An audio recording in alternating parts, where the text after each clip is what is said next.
Assalamualaikum warahmatullahi wabarakatuh. Masih semangat anak-anak untuk belajar daring? Saya harap semuanya masih tetap semangat untuk belajar daring. Meskipun kita tidak tatap muka secara langsung, tetapi kita masih semangat untuk belajar. Bagaimana kabarnya hari ini? Saya harap alhamdulillah semuanya sehat semuanya ya.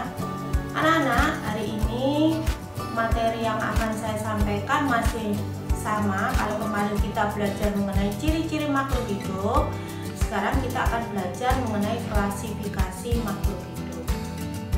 Nah, klasifikasi itu apa? Klasifikasi itu adalah pengelompokan makhluk hidup, dimana kalau kamu lihat makhluk hidup itu dari yang ukurannya kecil sampai yang ukurannya besar, itu berbagai macam, banyak sekali. Nah, apabila kita ingin mempelajari, maka kita perlu adanya mengklasifikasikan atau mengelompokkan agar kita lebih mengerti lagi dan lebih paham lagi mengenai makhluk hidup yang akan kita pelajari. Klasifikasi makhluk hidup merupakan pengelompokan makhluk hidup yang mempunyai ciri dan sifat yang sama dimasukkan dalam satu kelompok, dan bila dalam persamaan ditemukan perbedaan ciri dan sifat, maka dipisahkan lagi dalam kelompok lain yang lebih kecil sehingga akan diperoleh kelompok-kelompok makhluk hidup dengan jenjang yang berbeda. Nah anak-anak, tujuan klasifikasi makhluk hidup yaitu apa saja? Mari kita bahas bersama-sama. Tujuannya yang pertama yaitu mendeskripsikan ciri-ciri makhluk hidup untuk membedakan tiap-tiap jenis. Yang kedua, mengelompokkan makhluk hidup berdasarkan persamaan ciri yang ada. Yang ketiga, mengetahui hubungan kekerabatan. Dari mengetahui hubungan kekerabatan, maka kita akan lebih mengenal lagi mengenai makhluk hidup yang kita pelajari. Nah, itu adalah tujuan dari klasifikasi makhluk hidup. Sekarang anak-anak, kita lanjutkan dengan manfaat klasifikasi makhluk hidup.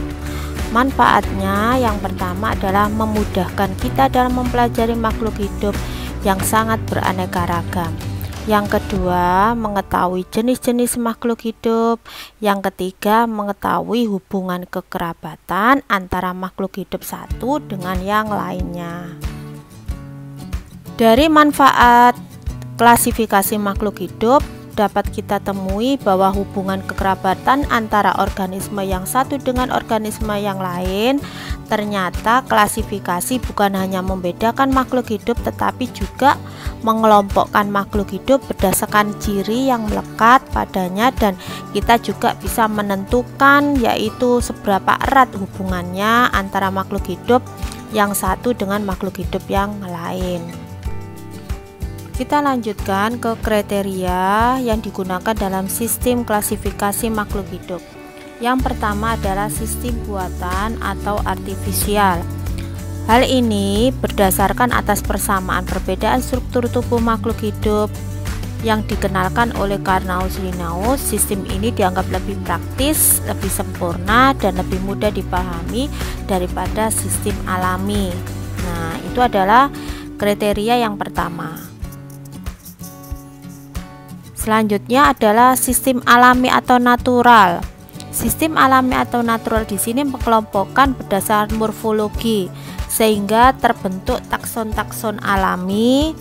Kemudian sistem ini juga mengelompokkan contohnya yaitu hewan berkaki 4, hewan bersirip, hewan yang tidak berkaki. Lah, itu dikelompokkan dalam sistem alami. Yang ketiga yaitu sistem filogenetik. Sistem ini berdasarkan jauh dan dekatnya hubungan kekerabatan antara organisme atau kelompok organisme. Kita lanjutkan dengan tingkatan takson dalam klasifikasi makhluk hidup. Hal ini merupakan tingkatan unit atau kelompok makhluk hidup yang disusun mulai dari tingkat yang tertinggi hingga tingkat yang terendah. Sedangkan urutan tingkatan takson ini mulai dari yang tertinggi sampai yang terendah. Yang pertama yaitu dimulai dari kingdom atau dunia. Di sini kalau pada tumbuhan dan hewan, kamu bisa lihat tingkatan-tingkatannya, yaitu mulai dari kalau pada tumbuhan divisio, kelas, ordo itu bangsa, famili suku, genus marga, spesies jenis. Sedangkan pada hewan ada filum, kelas, ordo atau bangsa, suku atau familia, genus atau marga, dan spesies atau jenis. Nah, sekarang anak-anak kita lihat di sini ada tingkatan takson, yaitu pada macan tutul.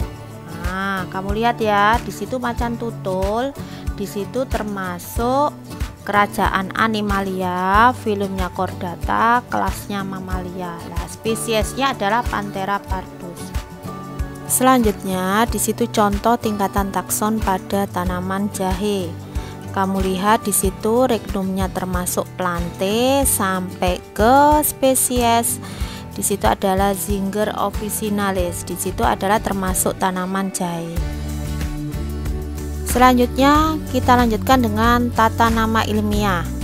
Di sini diusulkan oleh ahli botani asal Swedia bernama Carl Linnaeus, yaitu dikenal dengan sistem binomial nomenklatur. Nah, apa itu aturan sistem binomial nomenklatur? Yang pertama menggunakan bahasa Latin, terdiri dari dua kata. Kata yang pertama yaitu menunjukkan nama genus dan kata yang kedua menunjukkan nama spesies. Yang kedua, penulisannya kata yang pertama harus diawali dengan huruf besar. Sedangkan kata yang kedua itu menunjukkan adalah nama spesies atau jenis. Hal ini ditulis dengan huruf kecil. Nah, sekarang yang berikutnya, nama ilmiah harus digarisbawahi apabila ditulis tangan atau dicetak miring apabila diketik. Contoh cara penulisan nama ilmiah yaitu bisa dilihat di situ jagung. Yaitu Zamai, ditulis dengan Z menunjukkan genus, Mai menunjukkan spesies. Kemudian Felixatus yaitu nama ilmiah dari kucing. Caranya bisa dilihat di slide. Nah anak-anak, itu tadi materi yang saya sampaikan mengenai klasifikasi makhluk hidup, diantaranya tujuan dan manfaat klasifikasi makhluk hidup. Saya harap kamu bisa paham mengenai pelajaran yang saya sampaikan. Assalamualaikum warahmatullahi wabarakatuh.